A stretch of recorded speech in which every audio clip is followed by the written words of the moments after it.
kami yang Bapa dan Raja Syurga. Terima kasih Bapak karena Engkau sudah memimpin kami dengan pimpinan Roh Kudus sehingga pada petang ini kami ada kesempatan sekali lagi untuk berkumpul di untuk meneruskan kebaktian pembangunan kami. Dalam masa ini Tuhan, kami mohon pimpinan Roh Kudus Tuhan pada setiap satu kami agar kami tetap menerima perjalanan bakal dengan serta nanti itu menjadi berkat dan sukacita dalam kehidupan kami sehari-hari. Tuhan, kami berdoa juga teman-teman kami mungkin dengan perjalanan untuk datang ke sini, kami percaya mereka Tuhan akan beserta dengan mereka sehingga sini sampai sini dengan selamat. Terima kasih ya Tuhan, kau menjauhi kami dari segala bentuk kuasa kegelapan sepanjang kebaktian ini berlangsung, agar kebaktian ini dapat berjalan dengan baik. Terima kasih ya Tuhan, kau sudah mendengar dan menjawab ini. Silakan doain semua dalam nama Yesus. Amin. Selamat petang kepada kita semua. Pak, semalam dalam kehadiran kita 37 kan? 36, 39. Wah, ada meningkat ya. Dan sekarang harap meningkat lagi. Dan ini adalah hari yang ke-6 ataupun malam yang ke-6, petang yang ke-6 lah kan. Pelajaran kita dan tajuknya ataupun topiknya adalah kunci kepada kesatuan keluarga. Oke. Kunci kepada kesatuan keluarga atau kebahagiaan dalam keluarga. Semalam kita sudah bernyanyi. Oke, sudah kita menyanyi nyanyian yang indah di dalam keluarga kita. Maksudnya dalam kehidupan keluarga kita adalah nyanyian kegembiraan karena cinta Tuhan ada di sana.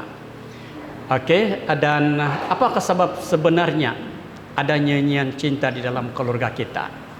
Jadi pelajaran ini akan menjelaskan lagi kesinambungannya. Mari kita berdoa dulu. Ya Bapa di surga, sekali lagi kami datang kepadamu, mohon pengurapan Roh Kudus sementara kami menelusuri dan mendengar pelajaran untuk seterusnya mengenai dengan musim-musim keluarga. Dan ketika ini kami akan mendengar mengenai dengan kunci kebahagiaan sebenar di dalam keluarga kami. Mohon semua ini di dalam nama Yesus Kristus, Juru Selamat kami. Amin. Oke. Kunci kebahagiaan, dan ini yang kita mau selalu kan. Apabila kita mau mendirikan keluarga, seringkali kita katakan kita mau keluarga bahagia ataupun maligai keluarga.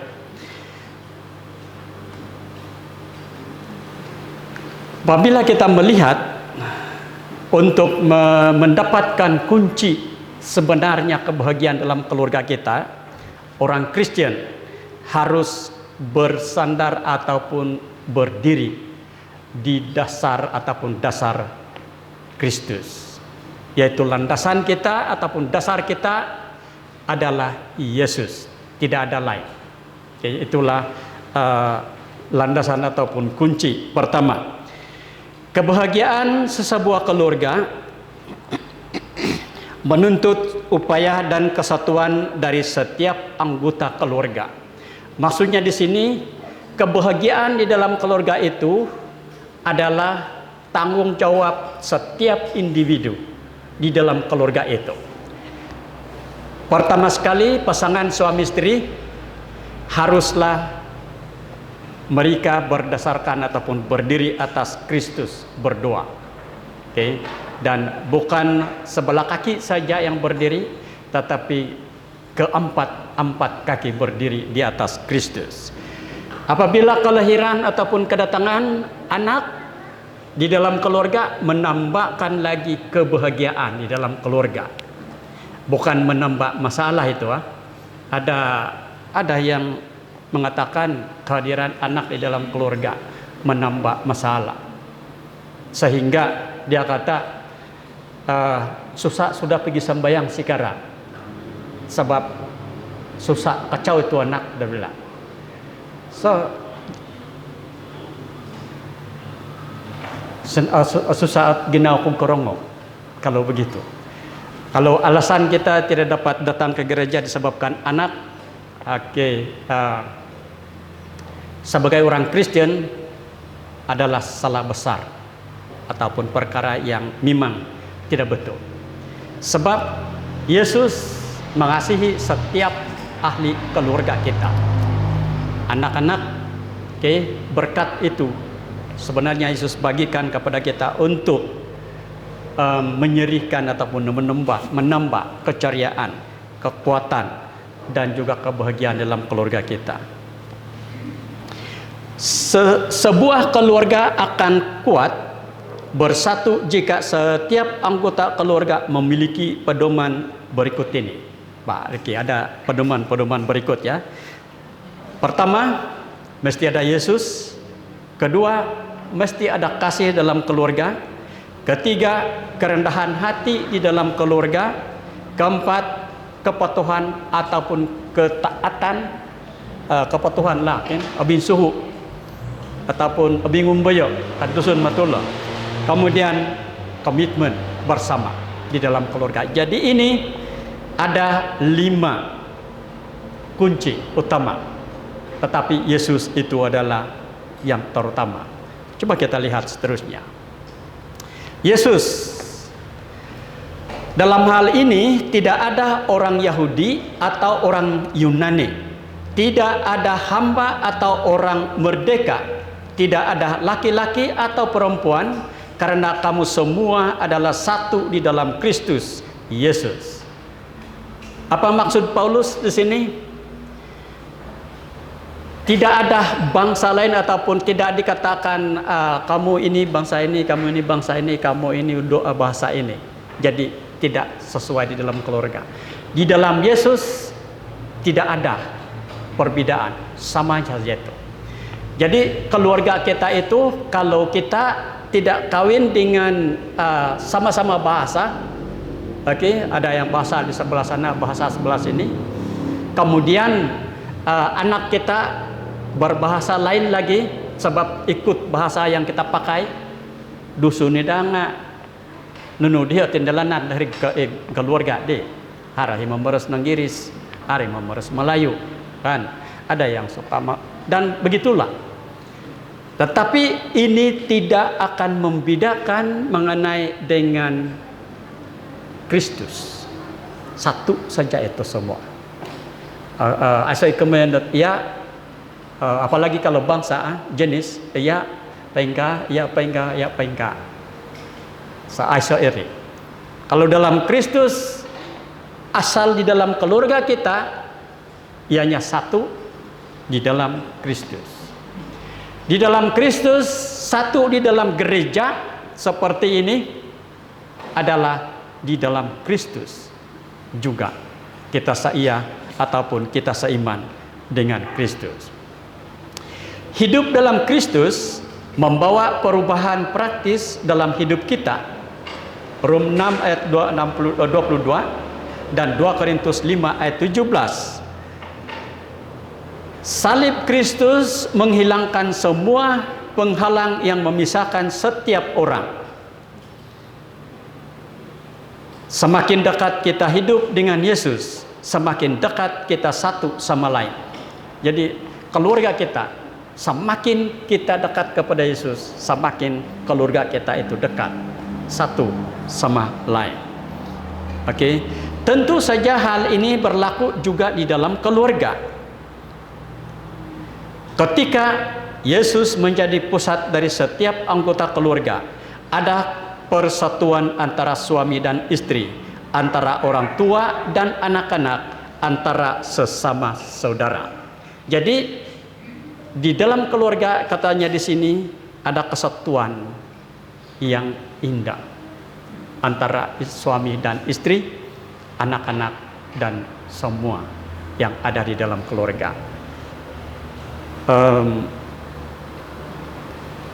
Walaupun anjing juga, haiwan juga ada di dalam keluarga kita, kan? Itu semua serasi. di dalam keluarga kita.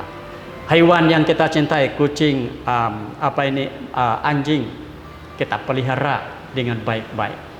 Dan sepatutnya memang pun kita ajar, ada anjing kalau diajar, kucing jika diajar juga ikut semuanya.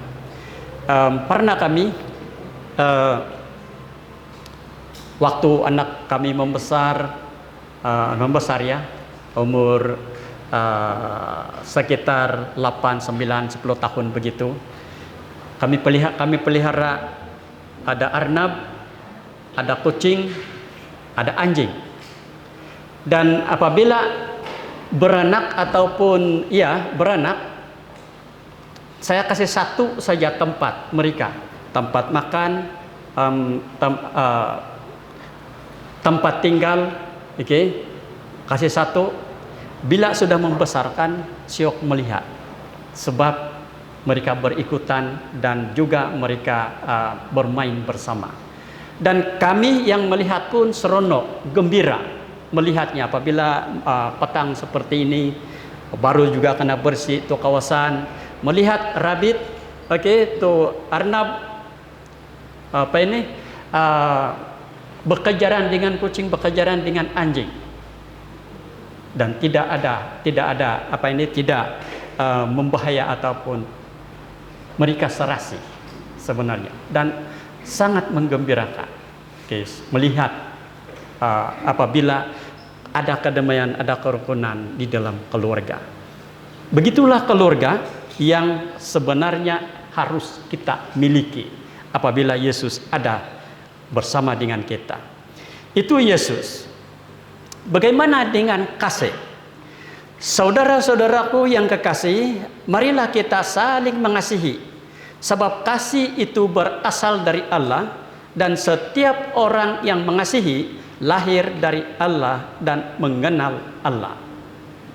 Lihat, kasih di dalam keluarga itu adalah kasih Yesus Kristus.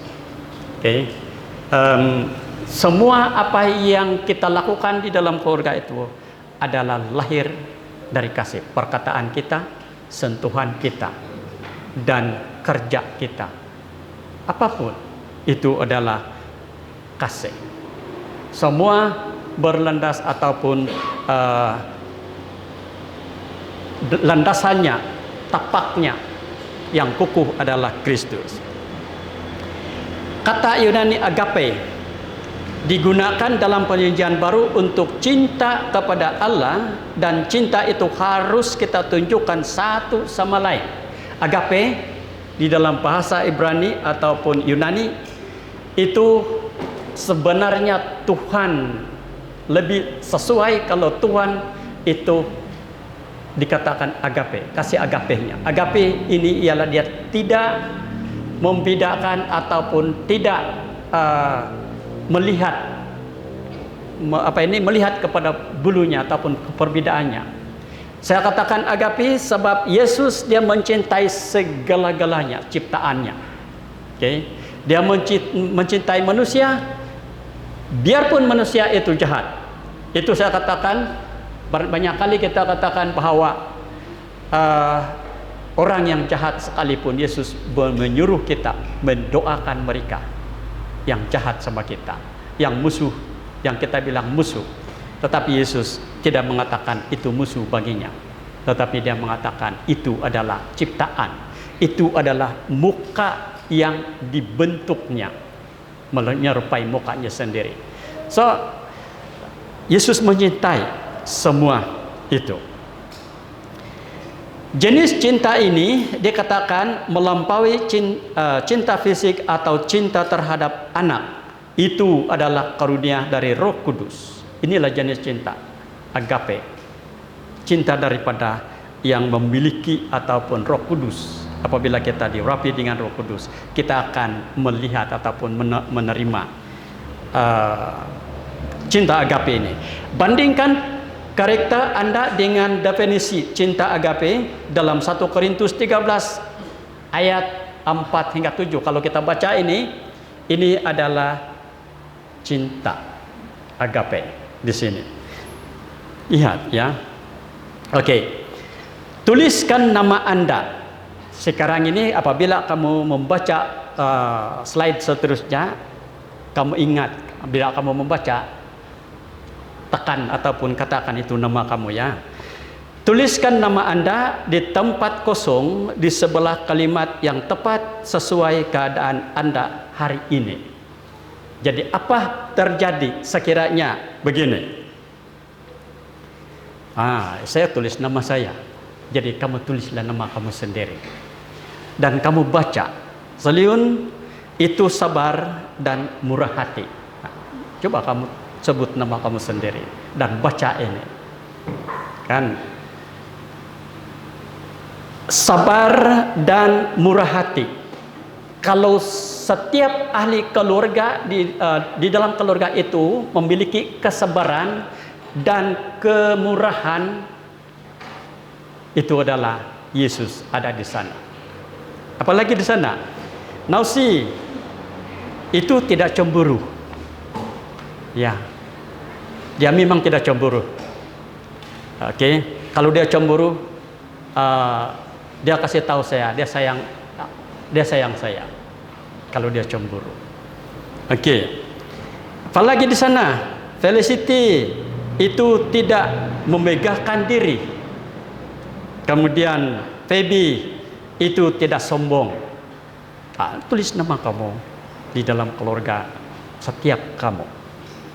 Inilah kasih atau kasih agape yang ada di dalam keluarga kita yang harus kita miliki. Dan ini kosong sebab kami 4 saja, tetapi kami memiliki, kita mau semua ini. Itu tidak melakukan yang tidak sopan. Kalau kita sebut nama kita sendiri, tidak melakukan yang tidak sopan.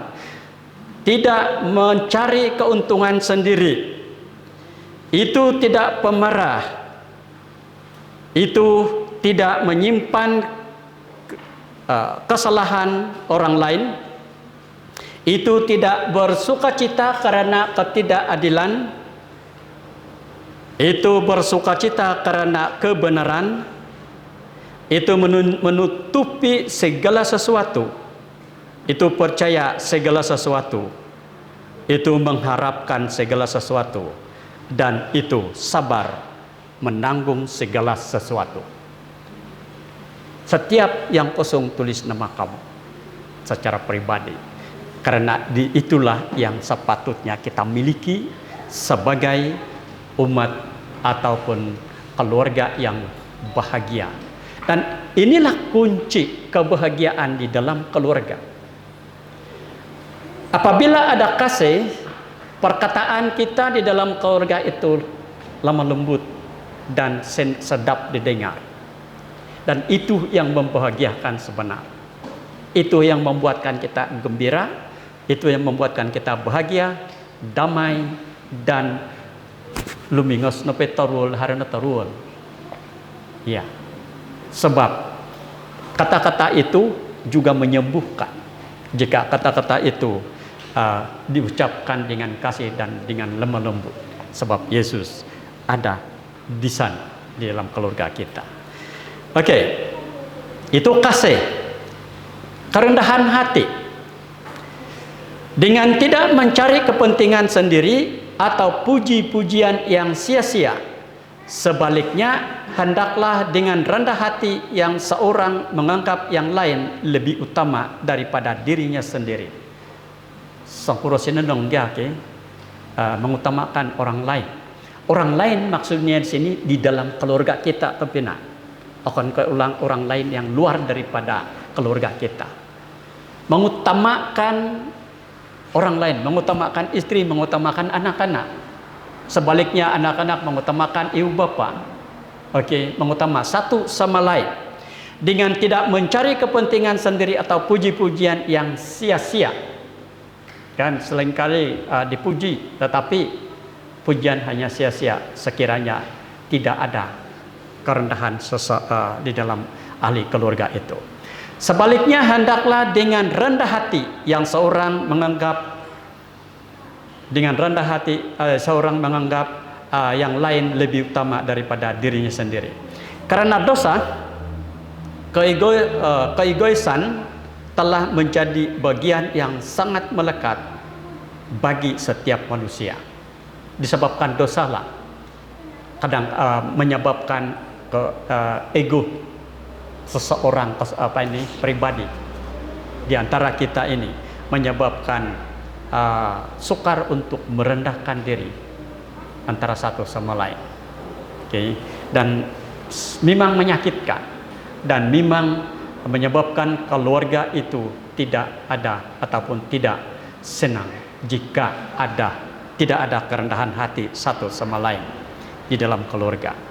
Jika kecongkakan dan mementingkan diri dikesampingkan, maka 5 menit saja lamanya segala kesulitan yang paling sengit sudah lenyap.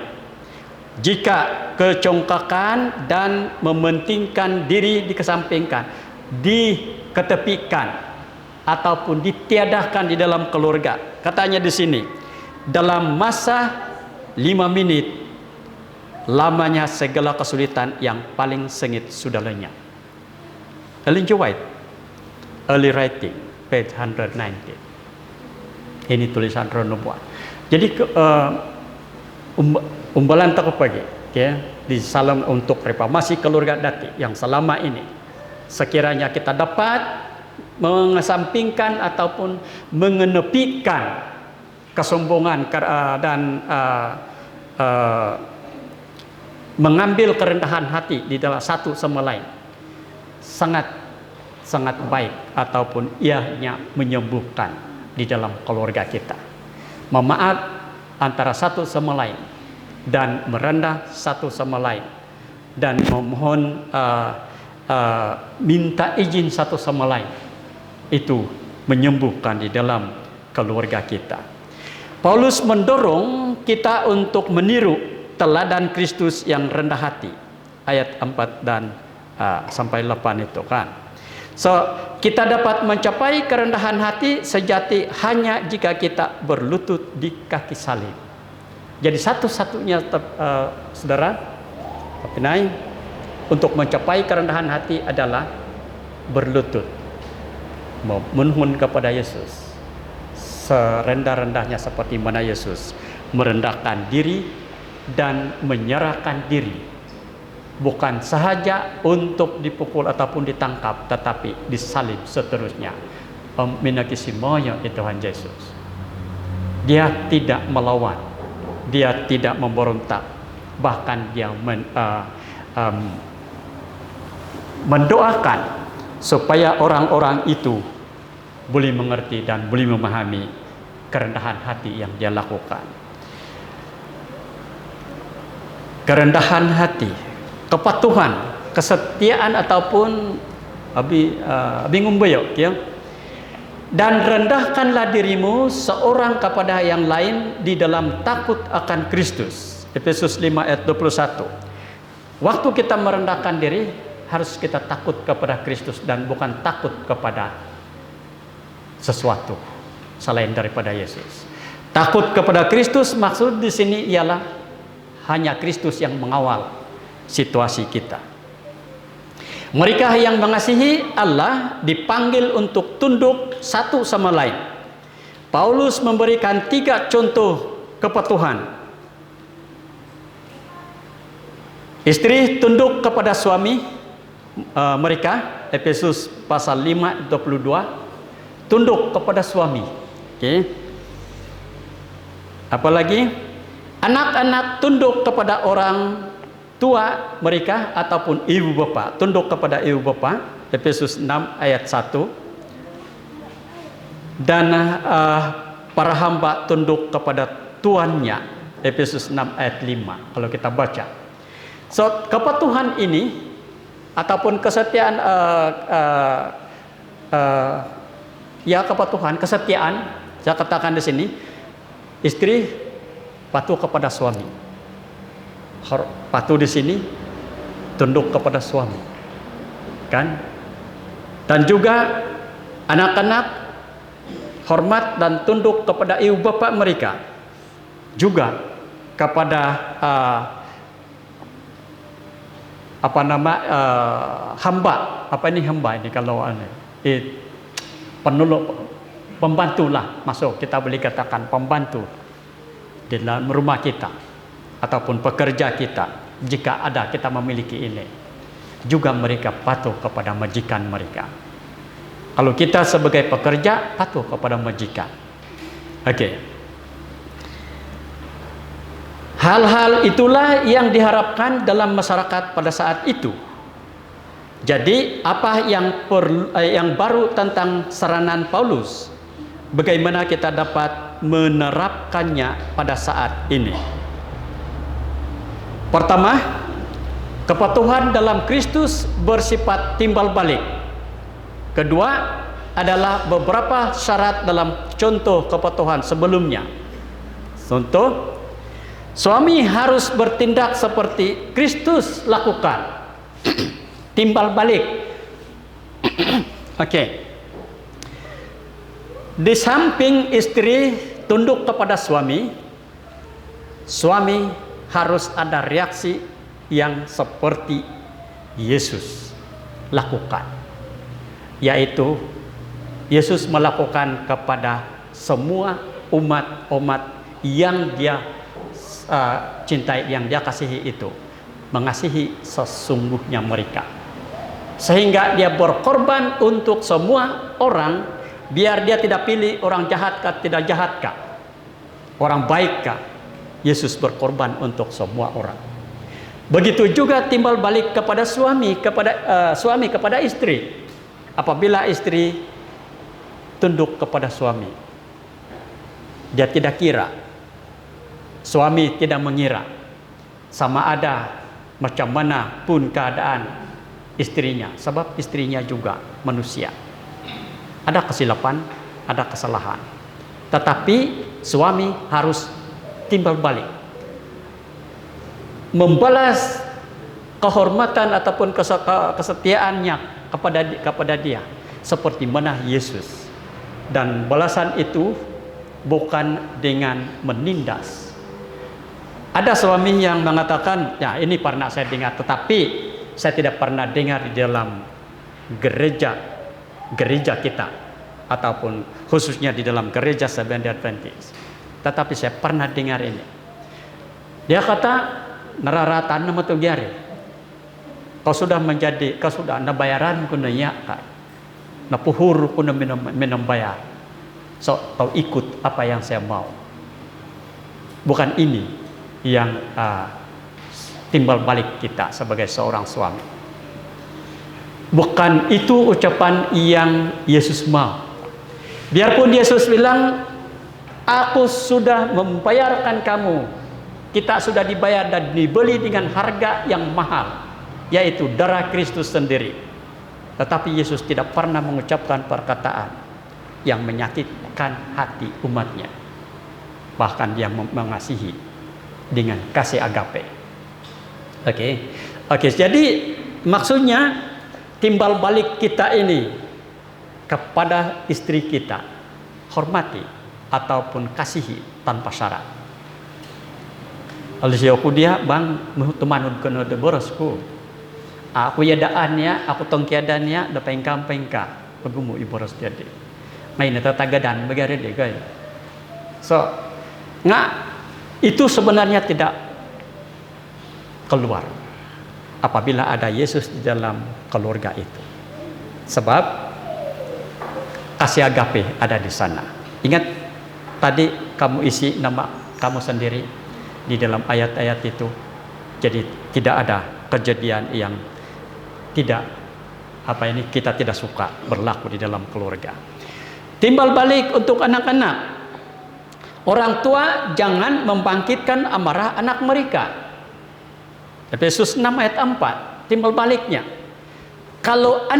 Bila anak itu datang kepada kita, itu artinya dia memohon ataupun dia mengharap bahwa ibu dan bapak itulah pengharapan mereka. Tiada lain lagi. Uyungun nupiang bagi duir mulai kesahit nepo. Itu sebab kadang-kadang kita mendengar di dalam ucapan, kadang-kadang kan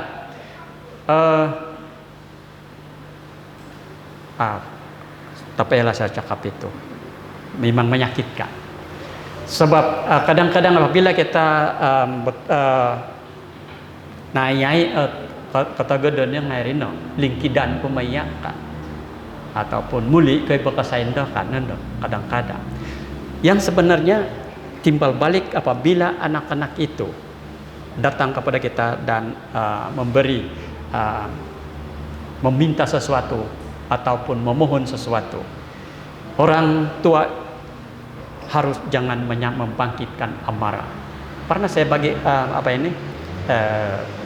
renungan ini bagi kita yang waktu ada hari jadikan, macam mana ibu bapak mengatakan ataupun menyakitkan, membangkitkan amarah anak-anak itu, macam-macam kan. Di dalam apabila anak-anak itu datang kepada kita dan macam-macam kita mau cakap sama mereka yang tidak betul, sebagai contoh, Daddy ataupun Mami, saya perlu uang. Karena tanya lagi, untuk apa itu uang? Kamu boleh reload lah kan macam-macam mau dicakap. Tetapi perlu ada timbal balik yang betul, yang menyenangkan. Baik. Lagi, para hamba, para tuan janganlah mengancam. Ini juga apabila kita punya pekerja juga hormat kepada kita, hormat dan dia ikhlas kepada kita, kita juga harus merespon dengan baik, bukan mengancam, bukan menghardik dan sebagainya. So ini apabila ada kasih agape di dalam keluarga, ini semua ini dapat diatasi, dapat diatasi sebenarnya. Itu mengenai dengan kasih, komitmen.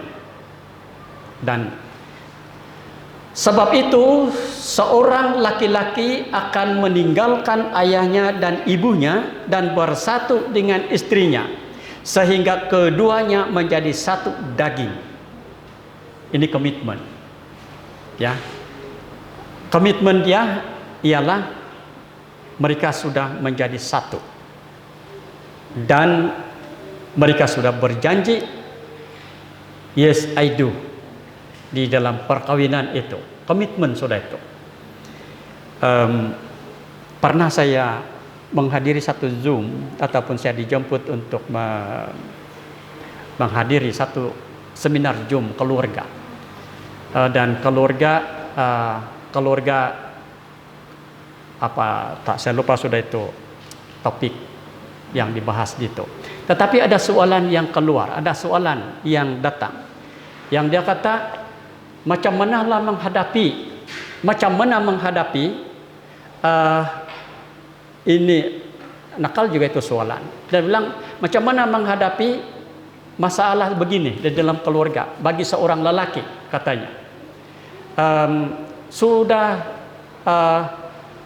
Kalau sudah masa untuk menopause, yang lelaki ini kuat, yang istri pula tidak suka. Ada itu seminar begitu. Jadi macam mana menghadapi ini?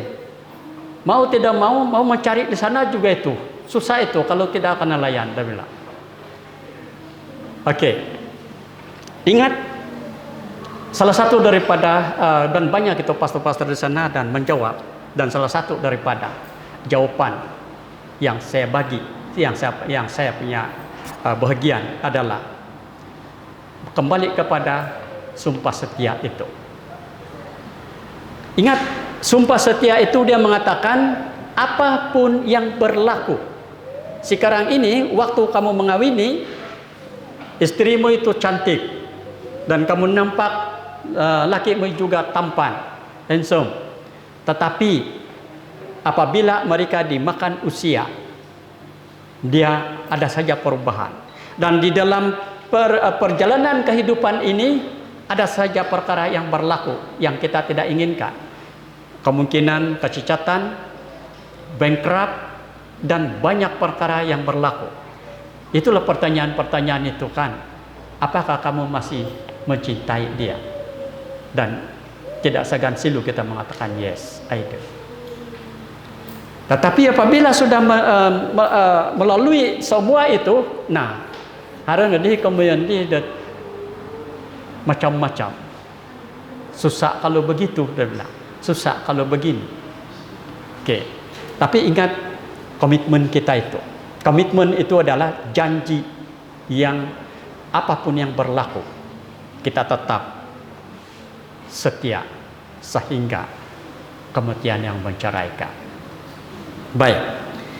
Setiap keluarga dimulai dengan komitmen. Komitmen ini meluas ke seluruh anggota keluarga. Komitmen pertama suami istri. Kemudian komitmen berikut ialah komitmen kepada anak-anak. Oke. Dan komitmen anak kepada ibu bapa mereka. Komitmen pernikahan,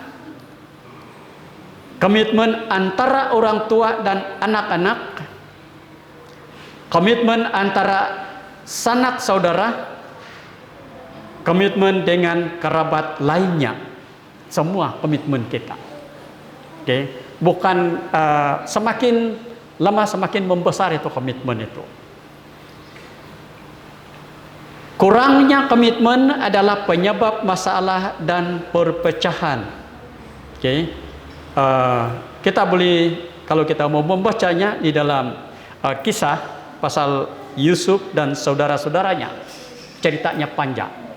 Tetapi kalau kamu membaca kisah Yusuf dengan saudara-saudaranya, apa komitmen mereka kepada mereka bersaudara, kan? Pada mulanya abang-abang Yusuf mereka mengatakan mereka mencintai Yusuf, tetapi akhirnya mereka bersekongkol untuk menjual ataupun membunuh Yusuf sebenarnya. Komitmen. Tetapi komitmen dalam semua abang-abang Yusuf itu, bagi Yusuf tidak ada dia tidak ikuti itu semua. Setelah dia berada di tanah Mesir dan menjadi penguasa di sana, apabila kejadian kebeluran, kelaparan berlaku dan abang-abangnya datang di sana memohon ataupun meminta, mereka tidak kenal Yusuf di sana, adik mereka. Kamu tahu cerita itu berakhir dengan apabila Yusuf memanggil mereka. Dan apabila Yusuf memperkenalkan diri mereka, barulah abang-abang mereka itu tunduk dengan hormat. Dan mereka memohon supaya mereka juga mendapat kekuatan apabila mereka sudah bertemu kembali. Yusuf, dia berpaling dan menangis. Dia tidak tahan. Begitu mencintai kepada keluarga abang-abangnya. Dan dia mengatakan, Tuhan, begitu baik itu dia punya ucapan, dia punya kata-kata. Tuhan memberikan saya peluang untuk berada di tempat ini demi untuk keluarga kita. Jadi komitmen saudara, kalau kita kurang komitmen, penyebab masalah itu. Tetapi apabila seorang itu komitmennya yang kuat, dia akan membentuk kembali satu kesatuan ataupun keharmonian dalam keluarga. Komitmen yang kuat menciptakan ikatan keluarga yang stabil dan tahan lama. Oke. Dan satu lagi contoh, Naomi dan Ruth. Stabil keluarga yang apa yang berlaku dengan Naomi dan Ruth, kamu sudah tahu, tetapi Ruth dia mengambil komitmen yang baik. Biarpun Naomi mengatakan kamu pergilah, apabila suamimu tiada kamu pergilah sendirian. Saya sendiri mau balik, kamu sendiri balik ataupun pergilah dengan jalanmu sendiri. Tetapi Ruth mengatakan Tuhanmu juga Tuhanku, dan kemanapun kamu pergi di sana juga aku pergi.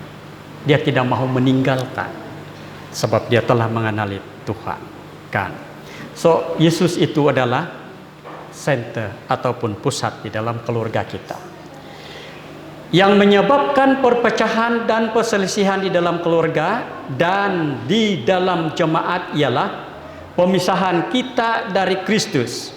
Datang menghampiri Kristus berarti datang mendekatkan diri kepada satu sama lain. Rahasia persatuan yang benar di dalam jemaat dan di dalam keluarga bukanlah cara diplomasi, bukan usaha manusia yang gaib untuk mengalahkan segala kesukaran. Mungkin banyak daripadanya yang akan berjasa, tetapi yang terutama ialah persatuan ataupun kesatuan dengan Kristus yang terutama. Jadi apapun kesatuan-kesatuan yang kita bentuk di dalam keluarga kita tanpa Kristus, ianya tidak bermakna. Kekristenan ataupun keluarga yang dibentuk dengan Kristus sebagai dasarnya, keluarga kita itulah yang bahagia ataupun sempurna. Tidak pun sempurna, tetapi kita merasai kedamaian dan kebahagiaan selagi sementara menunggu kedatangan Tuhan.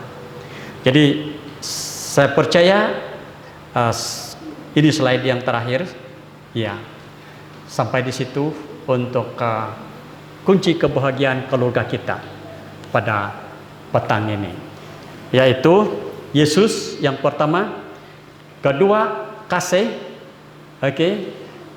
kasih kepada kasih di dalam keluarga itu yang harus kita pupukkan.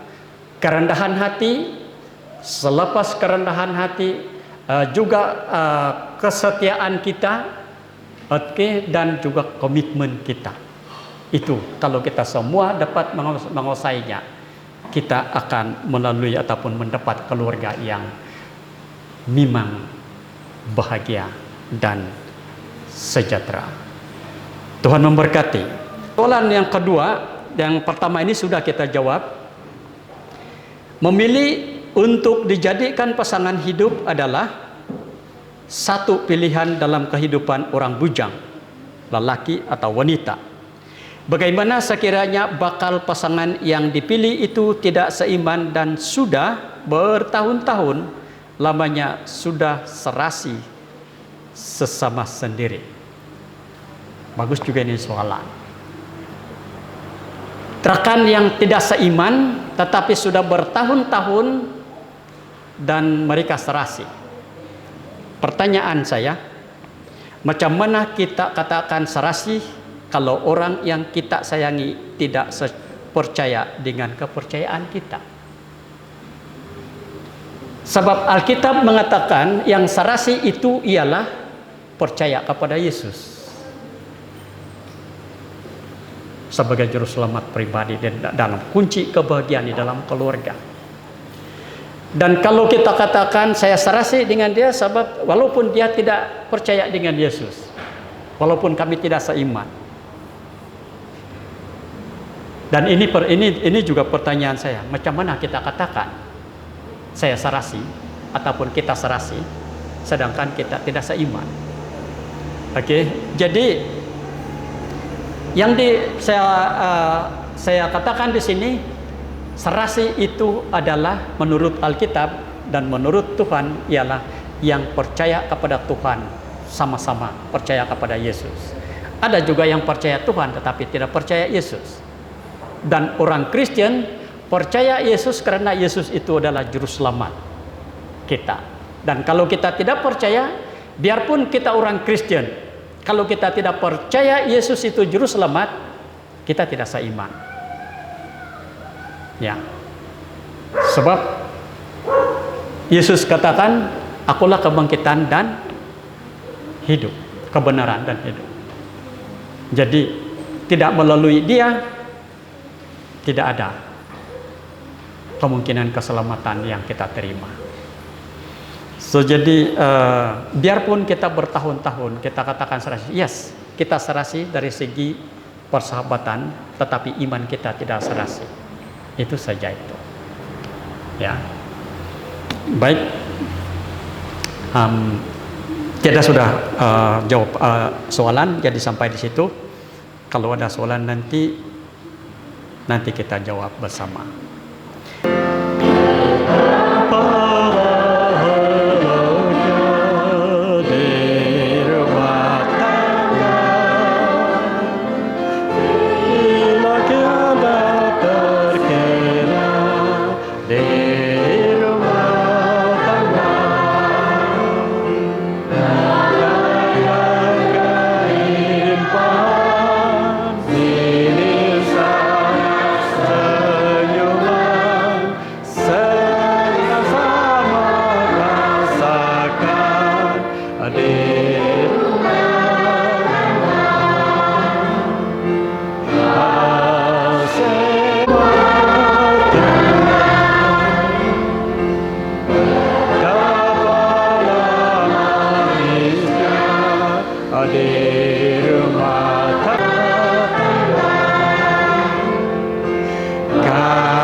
Terima kasih engkau bersama dengan kami, dan kami pasti merasai kegembiraan dan kebahagiaan di dalam rumah tangga apabila Yesus ada di dalam hidup kami.